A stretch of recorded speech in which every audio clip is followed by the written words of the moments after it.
Daily. Taste the Daily. கவியரங்கம் என்பது தமிழ்நாட்டில் மட்டுமே கொண்டாடப்படுகிற ஒரு கலை வடிவம். வடநாடுகளிலெல்லாம் நீங்கள் ஒரு தலைவனின் பிறந்த நாளுக்கு கவியரங்கம் கொண்டாடுவார்கள் என்று எதிர்பார்க்க முடியாது. கலைஞர் பெருமகன் ஏற்படுத்தி கொடுத்த கவியரங்கம் என்ற கலை வடிவத்தை இப்போது நாங்கள் தொடர்ந்து கொண்டிருக்கிறோம். இன்று தளபதியின் பிறந்த நாளுக்கு வாழ்த்து சொல்லி கவியர்கள் கவிதை பாடி இருக்கிறார்கள்.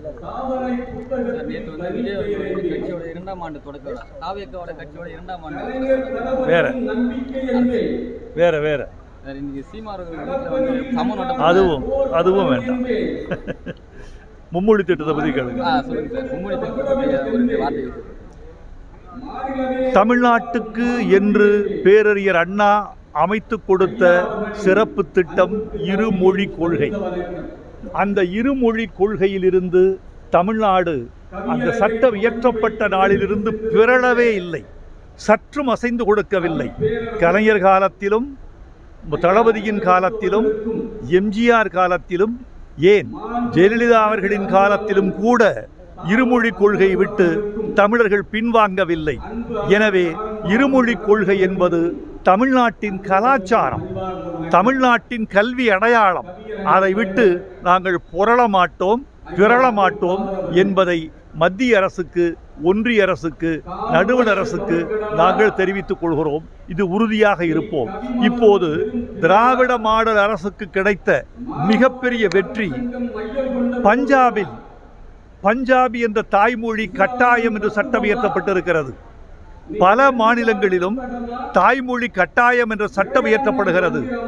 இந்தியா முழுக்க தெரிந்துவிட்டது ஹிந்தியால் தாய்மொழிகளுக்கு ஆபத்து வரப்போகிறது என்று. மராத்தி எடுத்துக்கொள்ளுங்கள், மராத்திக்குள் இந்தியை நுழைய விட்டார்கள்.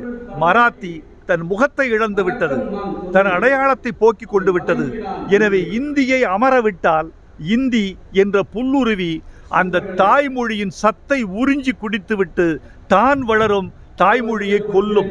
எனவே இந்தி என்ற புல்லுருவியை எந்த ஒரு மாநிலத்துக்குள்ளும் அனுமதிக்க கூடாது என்பது தமிழர்கள் இந்தியாவுக்கு விடுக்கிற தேசிய கொள்கை.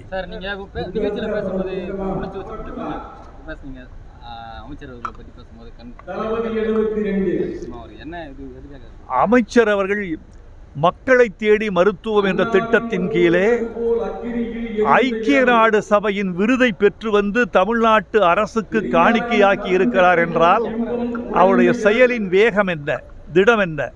மக்களை தேடி மருத்துவம், இதயம் காப்போம் திட்டம், இவற்றாலெல்லாம் தமிழர்கள் பெற்றிருக்கிற பயன் கொஞ்சமல்ல. மக்களை தேடி மருத்துவம் திட்டத்தில் தமிழ்நாட்டு மக்கள் தொகை 8 கோடி என்றால் 8 கோடியில் சரிபாதியாகிய 4,40,00,000 பேர் அந்த திட்டத்தால் பயனடைந்திருக்கிறார்கள். ஒரு தமிழ்நாட்டு அரசு தமிழ் மக்களின் இருதய துடிப்பை எவ்வளவு பாதுகாக்கிறது என்பதை நீங்கள் கண்டுகொள்ள வேண்டும். இதில் அரசியல் இல்லை, இதில் திராவிட மாடல் என்பதை கூட நாங்கள் 2ஆம் பட்சமாக கருதுகிறோம். மக்களுக்கும் அரசுக்குமான உறவு நாடி துடிப்புக்கும் இதய துடிப்புக்கும் ஆன உறவாக இருக்க வேண்டும் என்று விரும்புகிறோம். மக்களை இந்த அரசு நேசிக்கிறது. அந்த மக்களில் எந்த கட்சி என்று பார்ப்பதில்லை. திமுக காரர்களுக்கு மட்டும்தான் இதயம் இருக்கிறது என்று அவர்கள் பார்க்கவில்லை. இதயம் இருக்கிற அத்தனை பேரும் தமிழர்கள் என்று பார்க்கிறார்கள். இதுதான் ஒரு நியாயமான அரசின் ஜனநாயக கடமையாக நான் கருதுகிறேன்.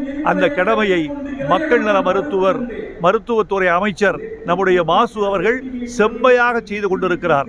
நான் வேடிக்கையாக சொன்னேன், அது வேடிக்கை மட்டுமல்ல. மாசு அவர்கள் மக்கள் நலத்துறைக்கு வந்த பிறகுதான் ஆஸ்பத்திரிகள் சௌக்கியமாக இருக்கு. பாதகம் செய்பவரை கண்டால் நாம் பயம் கொள்ளலாகாது பாப்பா. மோதி மிதித்து விடு பாப்பா, அவர் முகத்தில் உமிழ்ந்து விடு பாப்பா. அண்மை செய்திகளை உடனுக்குடன் தெரிந்து கொள்ள இணைந்திருங்கள் எம் நாடு தொலைக்காட்சியுடன்.